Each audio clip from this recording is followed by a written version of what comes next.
Derek Ramsey hindi pinalampas na sagutin ang basher na dinamay ang anak sa katatapos lang na issue ng kaibigang si Pernelia Shu. Chikahang umaabante mula kay Kim Mangunay.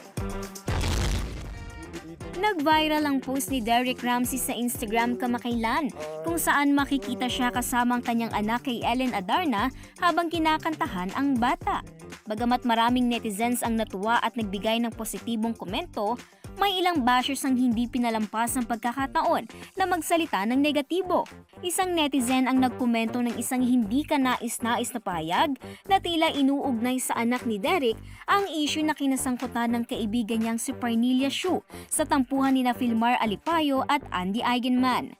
Hindi nakatiis si Derek at agad nag-react. Tinawag ang pambabash bilang isang halimbawa ng kung gaano kasama ang ibang tao.